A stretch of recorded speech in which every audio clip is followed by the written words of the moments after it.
بسم اللہ الرحمن الرحیم۔ شروع اللہ کا نام لے کر جو بڑا مہربان نہایت رحم والا ہے۔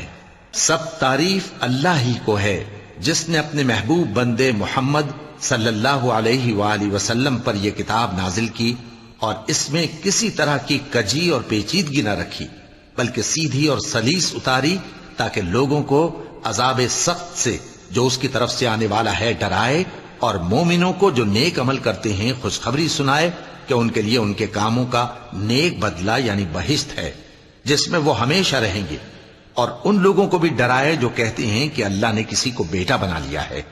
ان کو اس بات کا کچھ بھی علم نہیں اور نہ ان کے باپ دادا ہی کو تھا۔ یہ بڑی سخت بات ہے جو ان کے منہ سے نکلتی ہے، اور کچھ شک نہیں کہ یہ جو کچھ کہتے ہیں محض جھوٹ ہے۔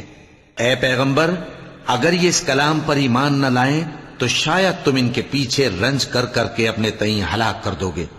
جو چیز زمین پر ہے ہم نے اس کو زمین کے لیے زینت بنایا ہے تاکہ لوگوں کی آزمائش کریں کہ ان میں کون اچھے عمل کرنے والا ہے، اور جو چیز زمین پر ہے ہم اس کو نابود کر کے بنجر میدان کر دیں گے۔ کیا تم خیال کرتے ہو کہ غار اور لوح والے ہماری نشانیوں میں سے عجیب تھے؟ جب وہ نوجوان غار میں جا رہے تو کہنے لگے کہ اے ہمارے پروردگار، ہم پر اپنے ہاں سے رحمت نازل فرما اور ہمارے کام میں درستی کے سامان مہیا کر۔ تو ہم نے غار میں کئی سال تک ان کے کانوں پر نیند کا پردہ ڈالے رکھا، یعنی ان کو سلائے رکھا۔ پھر ان کو جگا اٹھایا تاکہ معلوم کریں کہ جتنی مدت وہ غار میں رہے دونوں جماعتوں میں سے اس کی مقدار کس کو خوب یاد ہے۔ ہم ان کے حالات تم سے صحیح صحیح بیان کرتے ہیں۔ وہ کئی نوجوان تھے جو اپنے پروردگار پر ایمان لائے تھے، اور ہم نے ان کو اور زیادہ ہدایت دی تھی، اور ان کے دلوں کو مربوط یعنی مضبوط کر دیا۔ جب وہ اٹھ کھڑے ہوئے تو کہنے لگے کہ ہمارا پروردگار آسمانوں اور زمین کا مالک ہے، ہم اس کے سوا کسی کو معبود سمجھ کر نہ پکاریں گے۔ اگر ایسا کیا تو اس وقت ہم نے بے عقلی کی بات کی۔ ان ہماری قوم کے لوگوں نے اس کے سوا اور معبود بنا رکھے ہیں، بھلا یہ ان کے معبود ہونے پر کوئی کھلی دلیل کیوں نہیں لاتے؟ تو اس سے زیادہ کون ظالم ہے جو اللہ پر جھوٹ باندھے؟ اور جب تم نے ان مشرکوں سے اور جن کی یہ اللہ کے سوا عبادت کرتے ہیں ان سے کنارہ کر لیا ہے تو غار میں چل رہو، تمہارا پروردگار تمہارے لیے اپنی رحمت وسیع کر دے گا اور تمہارے کاموں میں آسانی کے سامان مہیا کرے گا۔ اور جب سورج نکلے تو تم دیکھو کہ دھوپ ان کے غار سے داہنی طرف سمٹ جائے، اور جب غروب ہو تو ان سے بائیں طرف کترا جائے، اور وہ اس غار کے کشادہ حصے میں تھے۔ یہ اللہ کی نشانیوں میں سے ہیں، جس کو اللہ ہدایت دے وہ ہدایت یاب ہے، اور جس کو گمراہ رہنے دے تو تم اس کے لیے کوئی دوست راہ بتانے والا نہ پاؤ گے۔ اور تم ان کے متعلق خیال کرو کہ وہ جاگ رہے ہیں حالانکہ وہ سوتے ہیں، اور ہم ان کو دائیں اور بائیں کروٹ بدلاتے تھے، اور ان کا کتا چوکھٹ پر دونوں ہاتھ پھیلائے ہوئے تھا۔ اگر تم ان کو جھانک کر دیکھتے تو پیٹ پھیر کر بھاگ جاتے اور ان سے دہشت میں آ جاتے۔ اور اسی طرح ہم نے ان کو اٹھایا تاکہ آپس میں ایک دوسرے سے دریافت کریں۔ ایک کہنے والے نے کہا کہ تم یہاں کتنی مدت رہے؟ انہوں نے کہا کہ 1 دن یا اس سے بھی کم۔ انہوں نے کہا کہ جتنی مدت تم رہے ہو تمہارا پروردگار ہی اس کو خوب جانتا ہے، تو اپنے میں سے کسی کو یہ روپیہ دے کر شہر بھیجو، وہ دیکھے کہ نفیس کھانا کون سا ہے تو اس میں سے کھانا لے آئے، اور احتیاط سے آئے جائے اور تمہارا حال کسی کو نہ بتائے۔ اگر وہ تم پر دسترس پا لیں گے تو تمہیں سنسار کر دیں گے یا پھر اپنے مذہب میں داخل کر لیں گے، اور اس وقت تم کبھی فلاح نہیں پاؤ گے۔ اور اسی طرح ہم نے لوگوں کو ان کے حال سے خبردار کر دیا تاکہ وہ جانیں کہ اللہ کا وعدہ سچا ہے، اور یہ کہ قیامت جس کا وعدہ کیا جاتا ہے اس میں کچھ شک نہیں۔ اس وقت لوگ ان کے بارے میں باہم جھگڑنے لگے اور کہنے لگے کہ ان کے غار پر عمارت بنا دو۔ ان کا پروردگار ان کے حال سے خوب واقف ہے۔ جو لوگ ان کے معاملے میں غلبہ رکھتے تھے وہ کہنے لگے کہ ہم ان کے غار پر مسجد بنائیں گے۔ بعض لوگ اٹکل پچو کہیں گے کہ وہ 3 تھے اور چوتھا ان کا کتا تھا، اور بعض کہیں گے کہ وہ 5 تھے اور چھٹا ان کا کتا تھا، اور بعض کہیں گے کہ وہ 7 تھے اور 8واں ان کا کتا تھا۔ کہہ دو کہ میرا پروردگار ہی ان کے شمار سے خوب واقف ہے، ان کو جانتے بھی ہیں تو تھوڑے ہی لوگ جانتے ہیں۔ تو تم ان کے معاملے میں بحث نہ کرنا مگر سرسری سی بحث، اور نہ ان کے بارے میں ان میں سے کسی سے کچھ دریافت ہی کرنا۔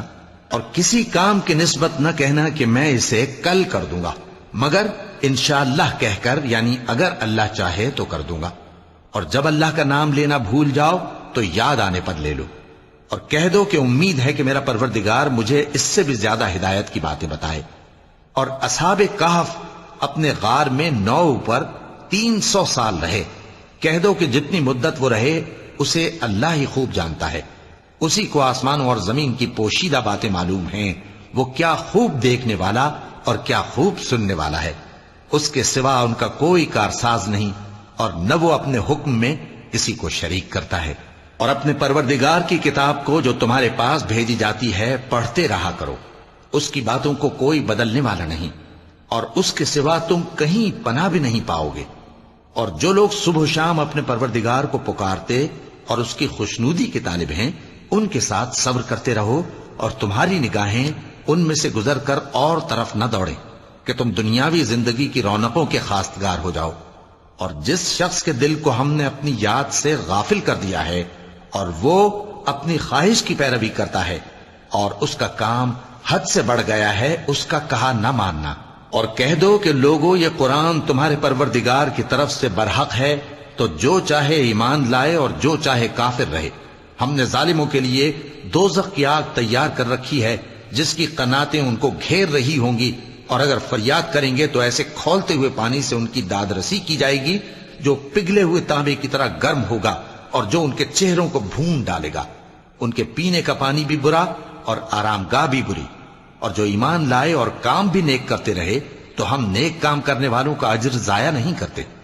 ایسے لوگوں کے لیے ہمیشہ رہنے کے باغ ہیں جن میں ان کے محلوں کے نیچے نہریں بہ رہی ہیں، ان کو وہاں سونے کے کنگن پہنائے جائیں گے، اور وہ باریک دیبا اور اطلس کے سبز کپڑے پہنا کریں گے، اور تختوں پر تکیے لگا کر بیٹھا کریں گے۔ کیا خوب بدلہ اور کیا خوب آرام گاہ ہے۔ اور ان سے 2 شخصوں کا حال بیان کرو جن میں سے ایک کو ہم نے انگور کے 2 باغ عنایت کیے تھے اور ان کے گردا گرد کھجوروں کے درخت لگا دیے تھے اور ان کے درمیان کھیتی پیدا کر دی تھی۔ دونوں باغ کثرت سے پھل لاتے اور اس کی پیداوار میں کسی طرح کی کمی نہ ہوتی، اور دونوں میں ہم نے ایک نہر بھی جاری کر رکھی تھی، اور اس طرح اس شخص کو ان کی پیداوار ملتی رہتی تھی۔ تو ایک دن جبکہ وہ اپنے دوست سے باتیں کر رہا تھا، کہنے لگا کہ میں تم سے مال و دولت میں بھی زیادہ ہوں اور جتھے اور جماعت کے لحاظ سے بھی زیادہ عزت والا ہوں، اور ایسی شیخیوں سے اپنے حق میں ظلم کرتا ہوا اپنے باغ میں داخل ہوا۔ کہنے لگا کہ میں نہیں خیال کرتا کہ یہ باغ کبھی تباہ ہو، اور نہ خیال کرتا ہوں کہ قیامت برپا ہو، اور اگر میں اپنے پروردگار کی طرف لوٹایا بھی جاؤں تو وہاں ضرور اس سے اچھی جگہ پاؤں گا۔ تو اس کا دوست جو اس سے گفتگو کر رہا تھا کہنے لگا کہ کیا تم اس ذات سے کفر کرتے ہو جس نے تم کو مٹی سے پیدا کیا، پھر نطفے سے، پھر تمہیں پورا آدمی بنایا؟ مگر میں تو یہ کہتا ہوں کہ اللہ ہی میرا پروردگار ہے، اور میں اپنے پروردگار کے ساتھ کسی کو شریک نہیں کرتا۔ اور جب تم اپنے باغ میں داخل ہوئے تو تم نے ماشاء اللہ لا قوت الا باللہ کیوں نہ کہا؟ اگر تم مجھے مال و اولاد میں اپنے سے کمتر دیکھتے ہو تو عجب نہیں کہ میرا پروردگار مجھے تمہارے باغ سے بہتر عطا فرمائے، اور تمہارے اس باغ پر آسمان سے آفت بھیج دے تو وہ صاف میدان ہو جائے، یا اس باغ کی نہر کا پانی گہرائی میں اتر جائے تو پھر تم اسے تلاش نہ کر سکو، اور اس کے میووں کو عذاب نے آ گھیرا اور وہ اپنی چھتریوں پر گر کر رہ گیا، تو جو مال اس نے اس پر خرچ کیا تھا اس پر حسرت سے ہاتھ ملنے لگا اور کہنے لگا کہ کاش میں اپنے پروردگار کے ساتھ کسی کو شریک نہ بناتا۔ اس وقت اللہ کے سوا کوئی جماعت اس کی مددگار نہ ہوئی اور نہ وہ بدلہ لے سکا۔ یہاں سے ثابت ہوا کہ حکومت سب اللہ کی ہے، جو معبود برحق ہے وہی بہترین ثواب عطا کرنے والا اور بہترین انجام لانے والا ہے۔ اور ان سے دنیا کی زندگی کی مثال بھی بیان کر دو کہ وہ ایسی ہے جیسے پانی جسے ہم نے آسمان سے برسایا تو اس کے ساتھ زمین کی پیداوار مل کر نکلی، پھر وہ چورا چورا ہو گئی کہ ہوائیں اسے اڑاتی پھرتی ہیں، اور اللہ تو ہر چیز پر قدرت رکھتا ہے۔ مال اور بیٹے تو دنیا کی زندگی کی رونق و زینت ہیں، اور نیکیاں جو باقی رہنے والی ہیں وہ ثواب کے لحاظ سے تمہارے پروردگار کے ہاں بہت اچھی اور امید کے لحاظ سے بہت بہتر ہیں۔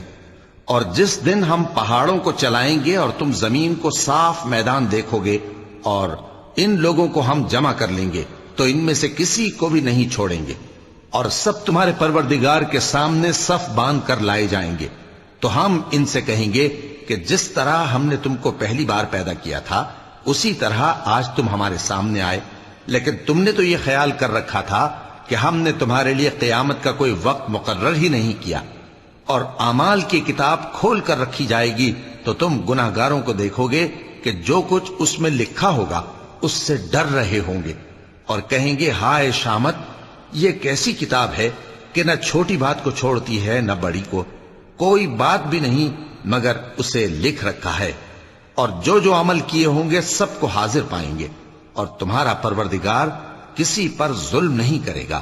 اور جب ہم نے فرشتوں کو حکم دیا کہ آدم کو سجدہ کرو تو سب نے سجدہ کیا مگر ابلیس نے نہ کیا، وہ جنات میں سے تھا تو اپنے پروردگار کے حکم سے باہر ہو گیا۔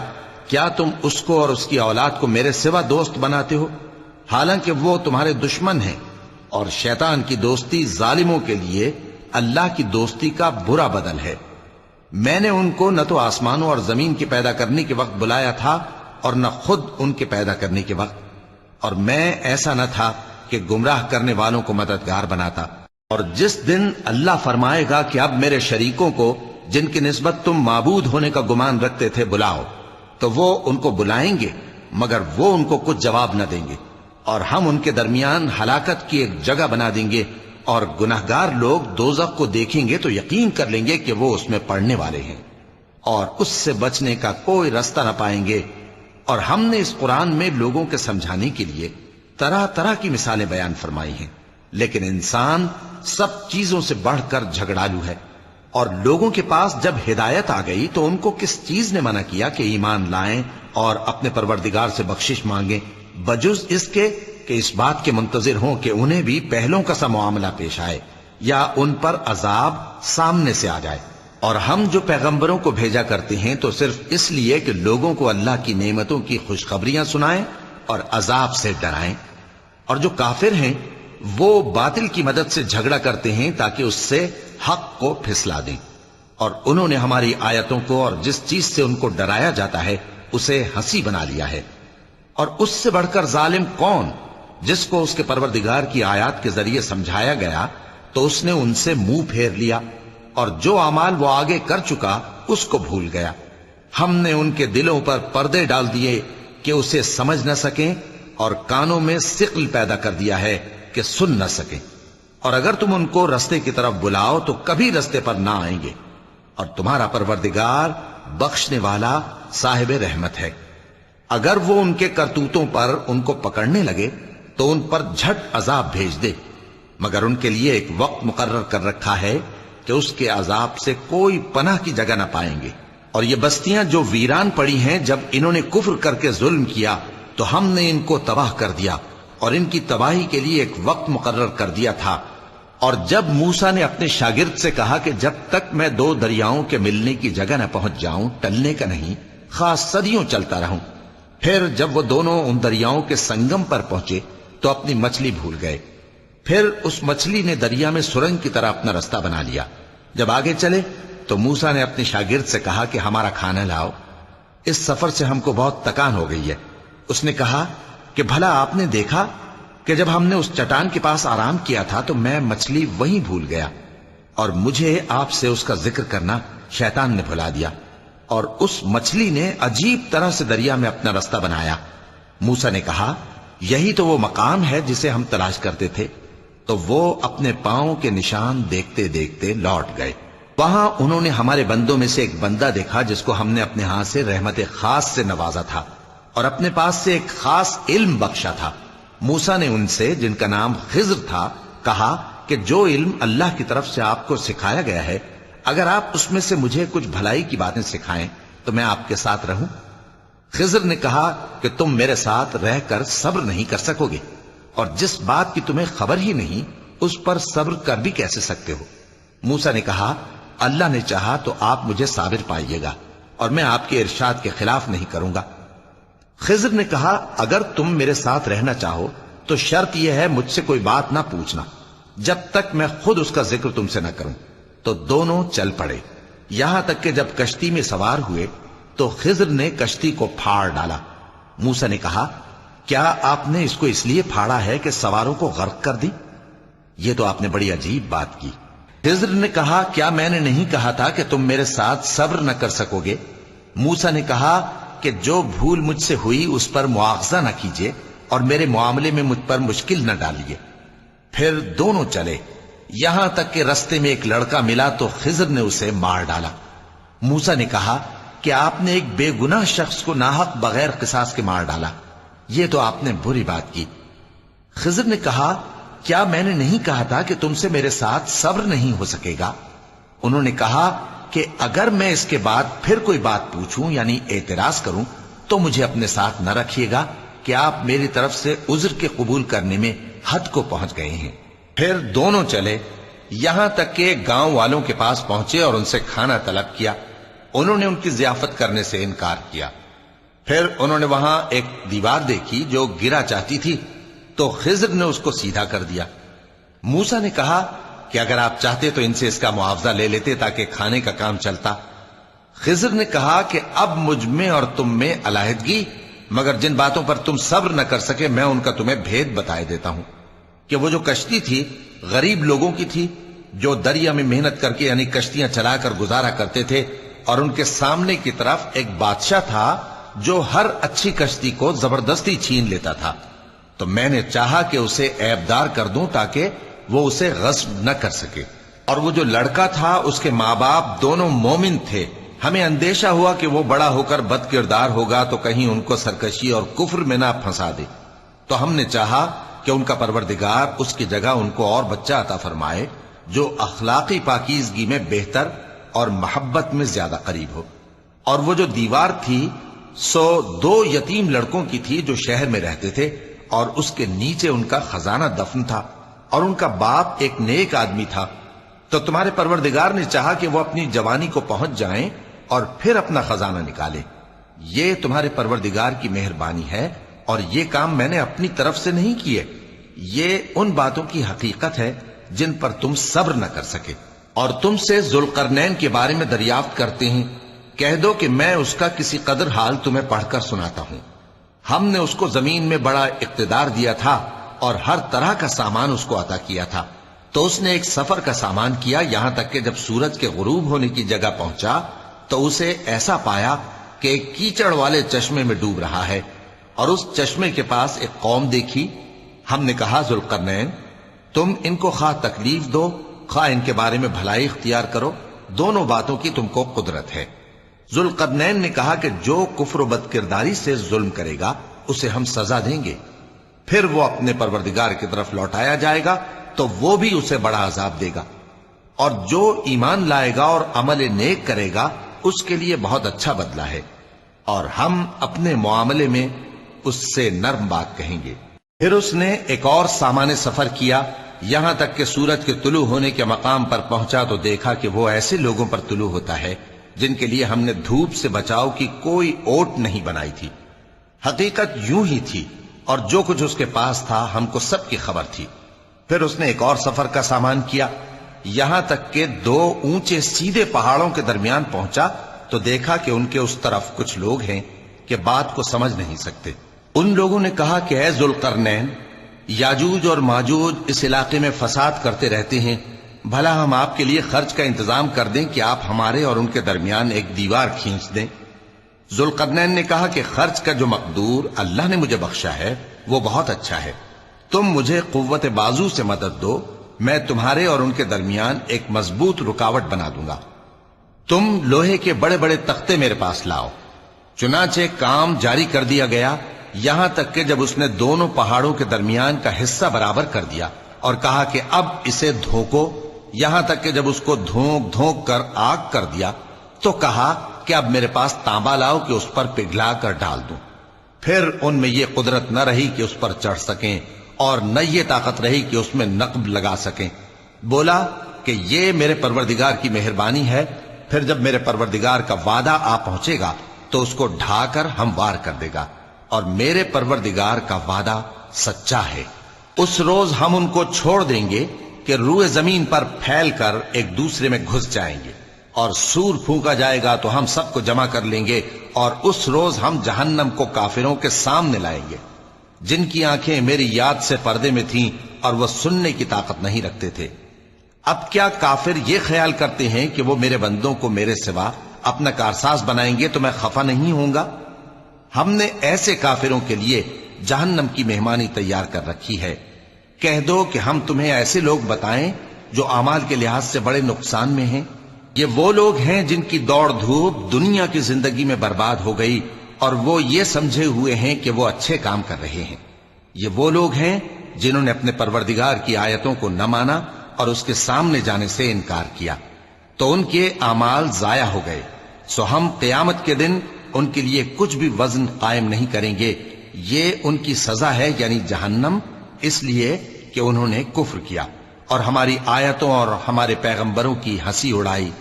جو لوگ ایمان لائے اور عمل نیک کیے ان کے لیے بہشت کے باغ